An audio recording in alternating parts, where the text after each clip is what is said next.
we have, oh, thank you, Craig.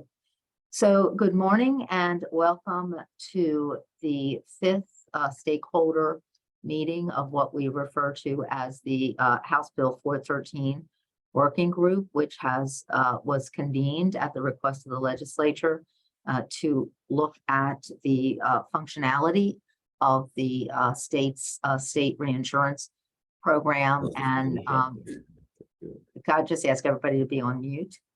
And asked us to consider whether or not any changes to the reinsurance program were warranted, and also to consider additional market reforms and both the need for them and the potential impact of them as we continue to seek to improve the availability and the affordability of health insurance in the individual market in the state of Maryland. So I'm not going to go through, in the interest of time and the fact that we all know each other pretty well, go through the entire roll call of the working group. I will note that this working group came under the auspices of the Maryland Insurance Administration, but is not solely by any means the work of the Maryland Insurance Administration. Our work has been done, and the report that we're going to talk about today was in consultation with the Maryland Health Benefit Exchange and the Maryland Healthcare Commission. And in addition, many divisions within the Maryland Department of Health has been an active partner in doing this analysis and putting this work together. We've had 4 public stakeholder meetings during which our substantive team, led in many ways by Brad Boban, the Chief Actuary of the Maryland Insurance Administration, and Johanna Fabian Marks from the Maryland Health Benefit Exchange, and all the good work that's come behind them using our outside actuaries and our actuarial team, including Adam Zimmerman, who's here today, have gone through the what I think is a really great foundational educational exercise in understanding what's happening. Have a 10:15. Oh, so, no, you can take it. Craig, can you mute everybody? Thank you. We have several.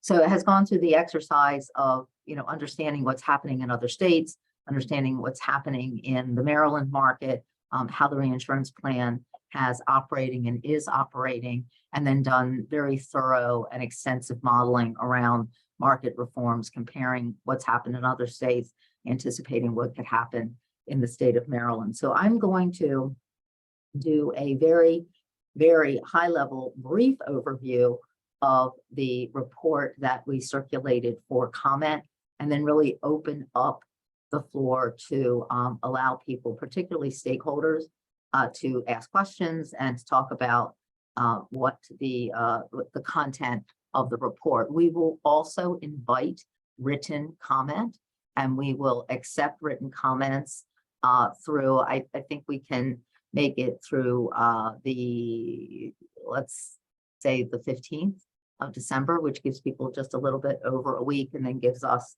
a little under a week in order to deliver a final copy of the report to those folks who need to review it before we submit it to the legislature by the end of the year. And Jamie Sexton will put up in the chat a reminder as to where you can submit your comments, and we'll make sure that that information is on the website as well. So with that, let me start by saying, for those of you who have had the chance to read it, and I know it is dense and I know it is long, but the report ultimately does not seek to make ultimate conclusions, particularly where we talk about market reforms. And part of the reason for that is wanting to hear some feedback if it's available in this meeting. But part of it is also understanding, and I'll talk through this in just a second, is the critical interplay of some of the dynamics between funding and choices that have to be made. And I feel like this is going to have to be an iterative conversation where we've provided an enormous amount of information. And I think we need to have feedback from the policymakers within the legislature so that we can begin to refine the modeling. So what are the combinations? What are priorities? And hear that from them before you make a bunch of assumptions. and then recommendations based on sort of I think we need to hear more about the parameters of where legislators want to go before we get to the next level of modeling. But with that, let me start by saying the fundamental question that was requested of this working group was whether or not there should be any changes to the state reinsurance program. So what we were asked to do was provide an assessment of the operation of the state reinsurance program and address whether or not there should be any change to that program, its design, the design parameters, the amount of funding, the funding source, the allocation of funding obligations across funding sources. And what you will see the report concludes very strongly is that it isn't broken and we don't need to fix it. That the state reinsurance program has worked extraordinarily well, that it has achieved all of its initial objectives and then some. That as a result, Maryland has an extremely stable individual market where we are constantly making incremental beneficial changes in reducing the uninsured population. In addition, as a result of the reinsurance program, which is one of the largest programs in the country, Maryland enjoys some of the very lowest, and with respect to some metal plans, the lowest cost of individual health insurance in the entire United States. And that inures to the benefit, and I should emphasize that's unsubsidized premium. So what it does is it allows those folks who do not qualify for subsidies to obtain their individual health insurance plans at the lowest rates in the country. And that is something that this entire group and all of those who had the vision to put this plan together, and to the Maryland Health Benefit Exchange that has operated that plan and worked through that plan, should be extraordinarily proud of and what it has delivered to the citizens of our state. And so we spend a good bit of time in the report explaining how other states have operated, what has that meant for those other states, how Maryland compares with those other states. And it is the absolute strong recommendation of the work group that no changes be made at this time. You will see that what the projections and the funding recognize is the care that the Health Benefit Exchange and the board and the team that oversees the operation of this fund, the thought process that goes into the current parameters. So for example, we know that in order to keep the fund stable and keep it appropriately funded, we do need to begin to adjust the attachment point, and that's baked in. So we will be adjusting the attachment point that was part of our waiver application. So that is the one parameter change that we recommend continue, and that's been baked into our waiver and into our program. But with the exception of that, it's a very strong program, and the recommendation is that we make no changes to it. The other thing I think that's important to note is I appreciate the fact that there are segments of industry or perhaps individual companies that would like to see the health assessment fee go away for them. Our recommendation is that not change. I understand the desire to have that 1% back into others' coffers. But the reality, as we already know, is that that is fully baked into existing premiums across those markets, right? And into existing costs. And so stability sort of demands that we keep it as it is. If we were to remove that and then have to search for another funding source and a different funding source, that would bring instability, and it would be a shift in revenue from other sources. So again, ultimately, this will be for the policymakers to decide, but our recommendation is that we stay the course and that we steady set. I'm going to note that as we move now to the second part of our charge, which is to look at other market reforms that can further improve the availability and affordability, and I'm going to add usability of health insurance in the individual market.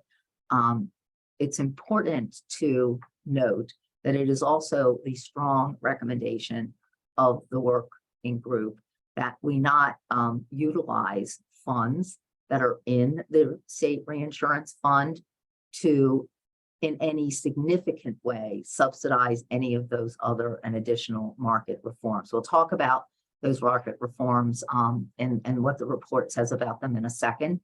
But the recommendation, certainly of my actuary, certainly my recommendation and the working group, is that while there may be some small amounts of money that could be utilized to, either continue to support or to pilot some other market reforms, we would be in very dangerous territory if we thought that we had enough excess within the reinsurance fund as projected by the end of our waiver period to utilize significant amounts of money to support those reforms.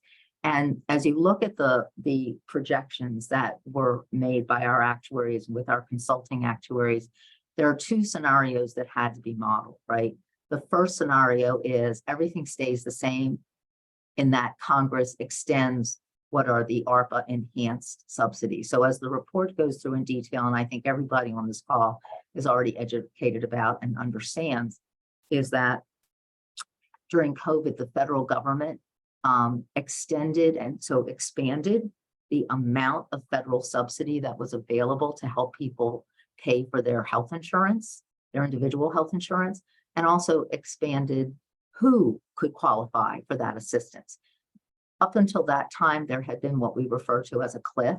So if you made, $100 over, 400% of poverty level, you sort of went down to nothing, right?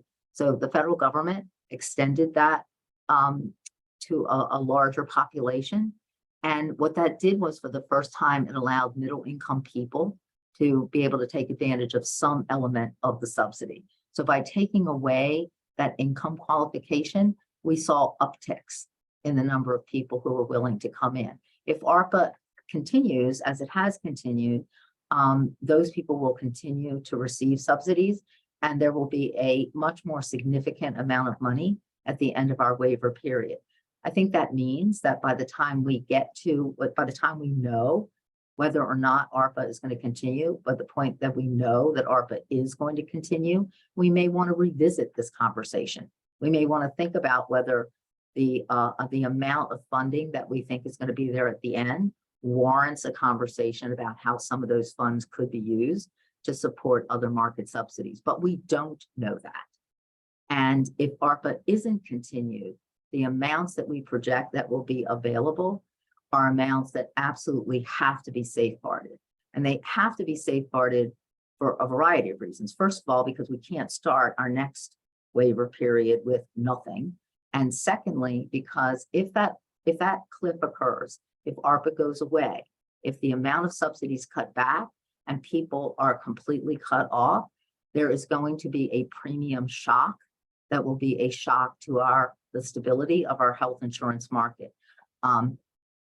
We just got back from the National Association of Insurance Commissioners December fall meeting, and this is the conversation on the table as states are beginning to prepare for what does it mean if ARPA goes away. And we're starting conversations with CMS. People are talking among themselves, both in public settings, but more importantly in regulator-only sessions, about what this is going to mean for states that have reinsurance programs and take advantage of the APTC. So again, our recommendation is that we need to have a contingency plan. And because there is so much uncertainty, we need to leave the reinsurance program alone and recognize that we cannot use it as a major or significant funding source for any other market reforms. So with that, let me then take a second to just talk briefly about what the report does with respect to other market reforms. So on that topic, the report does a very, very thorough job, and just tremendous thanks to all the people in the Maryland Department of Health, to all the folks at MHBE, to my own team here at the Maryland Insurance Administration for the really thorough, deep dive work that they have done in identifying the kinds of subsidy so state-based, state-funded subsidy programs that other states have done. Maryland is unique in its current young adult subsidy program. The young adult subsidy program, its effects to date are discussed within the report. There is a recommendation that there be a modification to the young adult subsidy, that it move to a per member per month approach as opposed to its current approach. That information is in the report. But that is a program that has had an incremental benefit on top of ARPA. We're still, the data is still coming in. It is still relatively new about exactly what that impact has been. But I think everybody can agree that given the large number of individuals coming out of Medicaid in light of the Medicaid reevaluation process, that the young adult subsidy has been very helpful in making sure that those young adults who are transitioning from a Medicaid product into the insurance market are not shocked by amounts that they have to pay. So the study and the work on the impact of that program continue, but the information is in the report. The other area that we focus on is what it means to have premium subsidies that are not age limited, but that apply more broadly to the entire population, and the costs of that and what the impact of that could be, again, is modeled in the report. The other area that we looked at is not premium subsidies, so not providing additional assistance for the monthly premium, but what would it mean to provide better cost sharing subsidies? So one of the things that we all hear folks talk about is, well, it's great, and I'm glad that I have insurance. However, every time I go for a particular, if I have a particular need, or if I'm in the emergency room, the amount that I have to pay out of pocket, or the, as I hit the deductible, is cost prohibitive. So I'm still not accessing care, because on a day-to-day, visit by visit basis, I can't afford that. So I'm not really able to access or utilize my insurance perhaps in the way that folks would like and that people would like, because it's the copay, the cost sharing part that continues to make it unaffordable, and that continues to be a barrier. So what we see in the movement, and the report talks a little bit about this, is that some of the states that are perhaps the most progressive and innovative are beginning to now adopt a cost sharing subsidy program. And the data on that is really kind of non-existent in terms of the success, because they are very new programs. So the report lays out what we do know and how they seem to interface with subsidy programs, but that is an area of exploration for those people who, despite having insurance, don't really access it because of the cost sharing obligation. And then finally, but very importantly, the report does address the undocumented, uninsured population, which is a large population in our state. Now, the Maryland Department of Health is and has been working on, with MHBE, with some support from the MIA, a very, very detailed report on how to address the health financing needs of that population of Marylanders. And that report will be issued at the end of this month. So this report does not seek to answer that question, but what it does do is it provides important information, detail, and modeling about what it would mean to the state of Maryland from a cost perspective to provide premium subsidies for that population. And we lay that information out both as a whole for the entire population, and if we were to segment that population by age, so that decisions can be, for those states that have adopted a state subsidy program for the uninsured, undocumented population that would typically fall outside of the Medicaid eligibility. Those states have tended to implement that by age band, sort of in an incremental approach to it. There are a variety of ways in which the state of Maryland could approach that. people could be brought into a young adult subsidy program, for example, as an extension of the young adult state subsidy program. But at the end of the day, we lay all of that information out. And as of this point, we haven't taken the step, and I don't anticipate that we'll take the step of saying, well, here's what you should do. You should do A and then B and then C and then D, because I think that these are all very, very critically important public policy decisions about how new, so extending or enhancing and then perhaps adding additional subsidy programs, what would they ultimately cost? And where would we seek funding from those? Because the universal recommendation is that, except for, as I said before, small amounts that could support a pilot type circumstance, as we've done with the young adult subsidy program, we don't want to see the reinsurance fund rated, so to speak, to support those programs. And so we'll have to answer the question of what then becomes the appropriate funding source and funding amount for those market reforms. And I think that though, in my view, those questions may be best answered once we have some input from the policymakers about what direction they want to go in. So now I have just spoken for a really, really long time, and I apologize for that, but I hope it's been useful. I know that the report is very long, it's very dense. There are attachments to it that are also very long and very dense, but I think I would like to give the core members of the team the opportunity to share their thoughts with regard to the report, but then also open it up for people who have had a chance to review it and have specific thoughts or questions about that. So with that, I'm going to turn first to Brad and Johanna to see what they might like to emphasize or add or correct if I got something wrong. And then I will invite Tracy DeShields, and if Marie want to speak as well, happy to do that, and then happy to hear from anybody else. So Brad and Johanna, let you guys go. Thank you. I mean, I'll say that was extremely eloquent and well stated summary. I don't have any corrections about anything you said. And I think you really hit all of the major points. So you know, I'm going to say, you know, I think you summarized everything, you know, very well. So I don't personally have anything to add. I don't know about you, Johanna. No, I don't either. Thank you. Well, thanks to both of you. I would say that that's probably because you briefed me well, so thank you. So let me open it up to the members, my fellow state actors, Tracy or Marie or Becca or anyone who is on from any of the state agencies, to see if there are any comments that you want to make or anything that you want to add or emphasize. Thanks, Kathleen. This is Marie Grant from the Department of Health.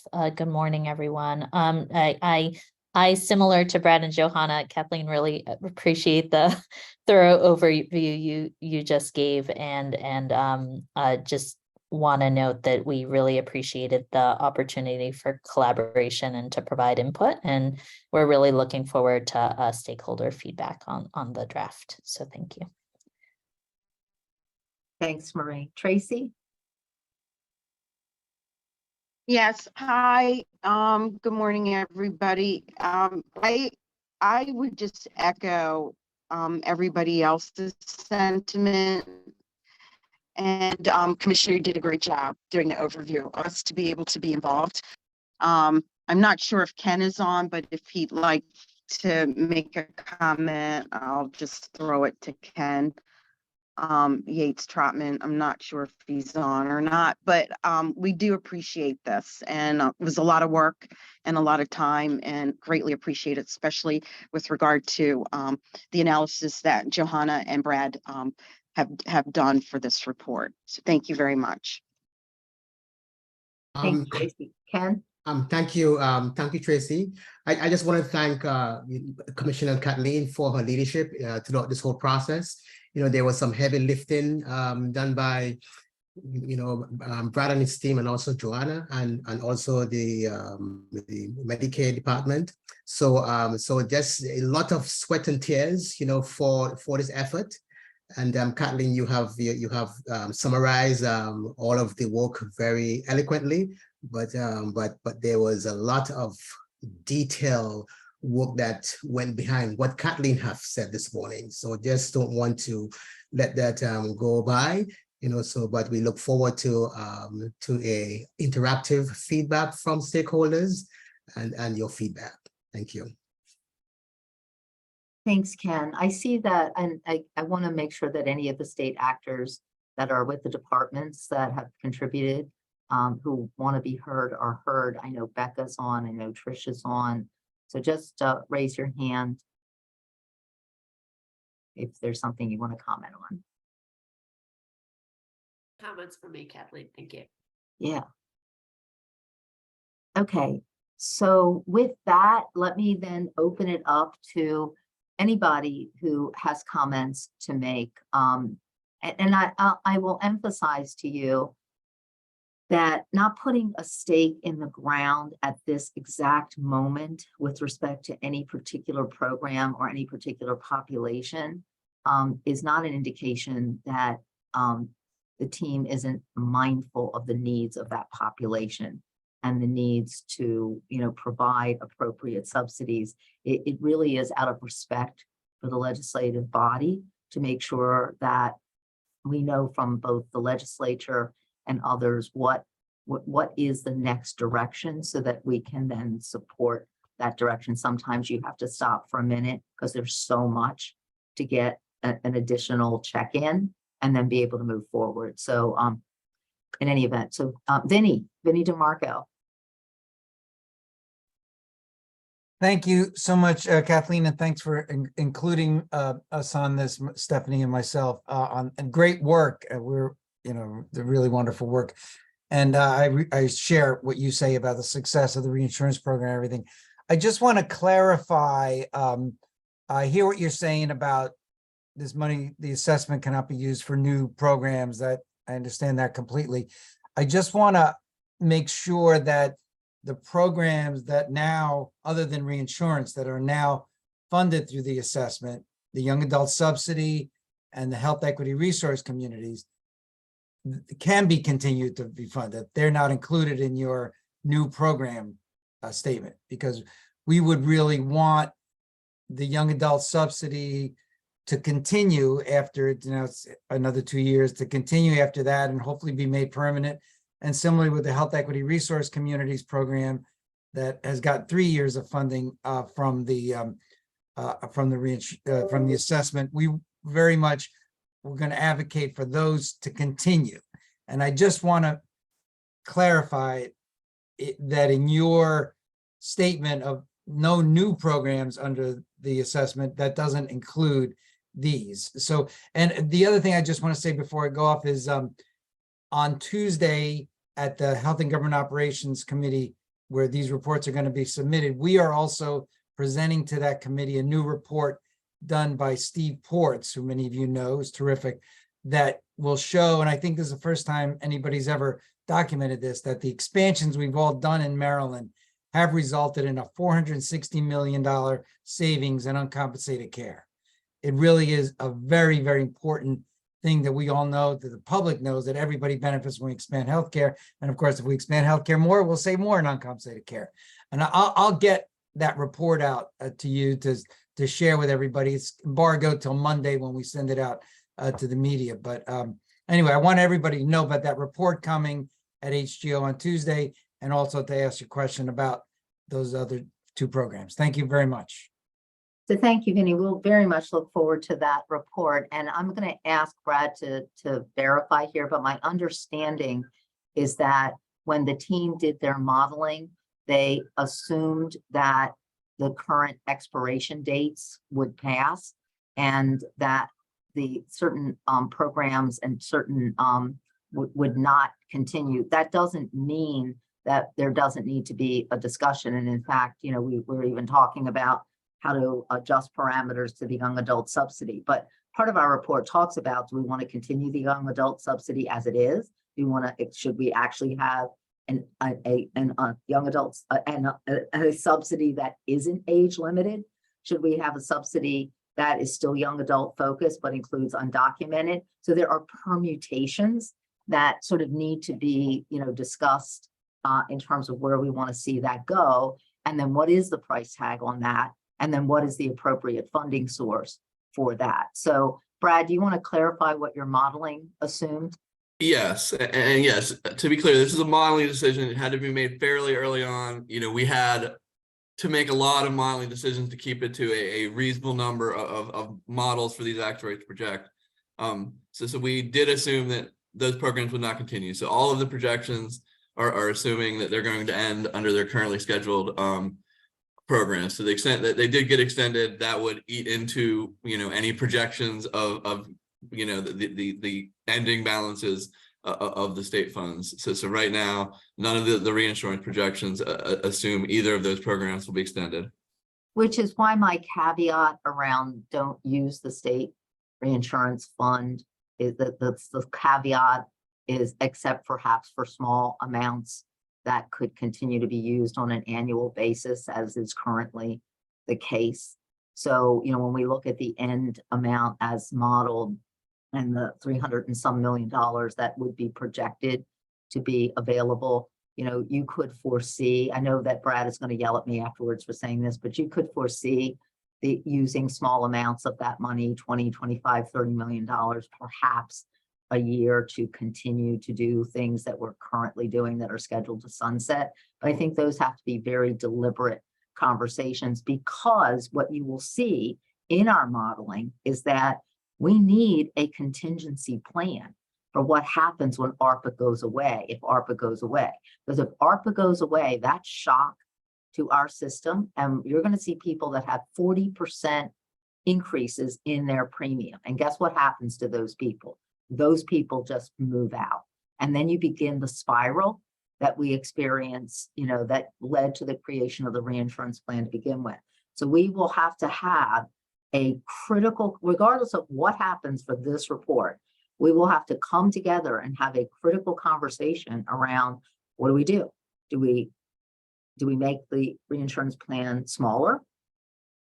Do we bring in other funding? What do we do from a subsidy perspective at that point? And we can model all we want today, and we have to begin to build that contingency plan, using that modeling right now. But we're going to have that conversation, at another point in time, if once we become aware that they're going to let it sunset. So that's part of, Vinny, the at least from my perspective, the hesitancy about what do we commit to in the short term, given the concern that we all have about what is the federal government actually going to do here with regard to those subsidies, and how do we protect the market in the event that occurs. And again, like I said, we're not alone in that conversation. There are a lot of states that are concerned about that and are beginning to, and CMS can't do anything about it, right? This requires an act of Congress. So. And just to add to this, the sunset of ARPA is bad in two huge ways. It's the premium impact on the consumer, plus we will also experience a big drop in our federal pass-throughs.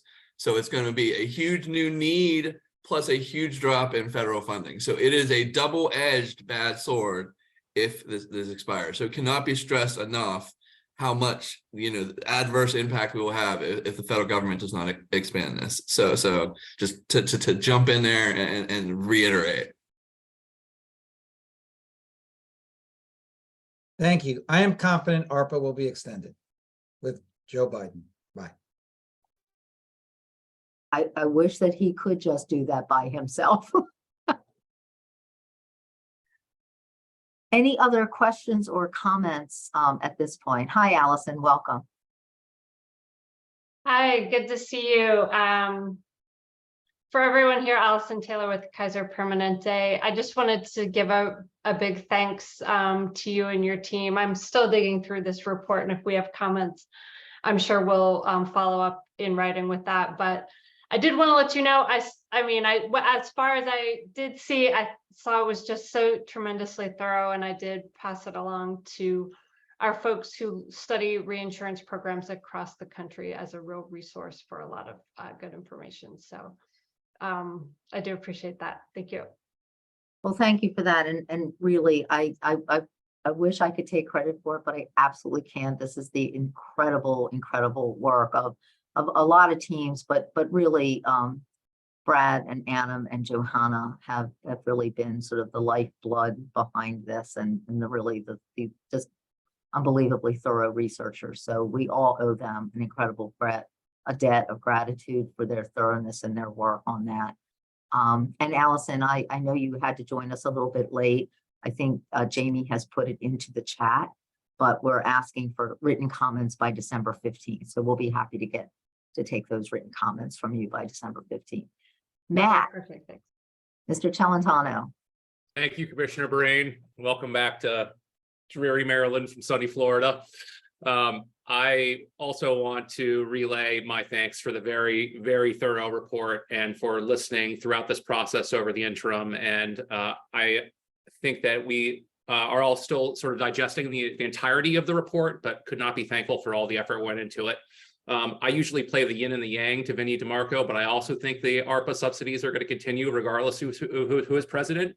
But if those subsidies go away, we are going to have a much bigger problem than having discussions about attachment points, obviously. So I hopefully do not look forward to that conversation, but I do look forward to continue to work with all of you for the rest of the year and into 2024 and beyond. So thank you very much. I really appreciate it. Well, you're welcome. And I will say that sadly, almost every conference room looks exactly the same, regardless of what state it's in. I finally Is it Orlando? I finally got outside time, it rained. So what can I tell you? So Oh, well. that's all right. It's all good. So let me, just continue. I don't see any other hands, but I'm happy to hear comments or questions that my team, I'm sure, can answer better than I could.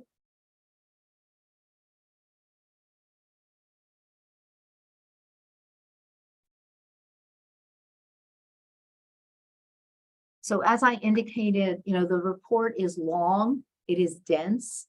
There's a lot of modeling in it. There are attachments that are included. They, as I said before, they are equally long and equally dense, but that's because they are incredibly thorough. We have strong recommendations about the continued operation of the state reinsurance program and not trying to fix what isn't broken. And then we have a tremendous amount of information that we've provided to the policymakers with regard to other alternatives, each of which could be a very important way to strengthen our health insurance market and to make affordable and usable health insurance financing available to the people who live in our state. Our next iteration, we hope, is to have some additional feedback from the policymakers, and that will send us on our sort of next level of work and modeling, and perhaps at that point, recommendations. So I'm going to take one last round and invite, thank you for joining us. Ben Stephan, I know he was had another obligation, so thank you. I'm glad you were able to join us this morning. But let me ask if there's anything, Ben, that you'd like to add to the conversation, happy to hear it. And we'll see if anybody else has any other comments. Yeah. No, I don't have any more comments right now. Sorry, I was delayed, but I'd be interested in hearing what stakeholders have to say at this point. So far, some stakeholders, we've heard some high level comments and a lot of compliments to the team, all of which are really, really well deserved. And we'll be receiving written comments through December 15th. So going once, going twice, I'm going to look over into the attendees. I don't see anything in the chat. We usually try to, when time and technology permit, give everyone the opportunity to be heard. So is there anyone who has joined us as an attendee that wants to put a comment in the chat or would like to be brought over to speak?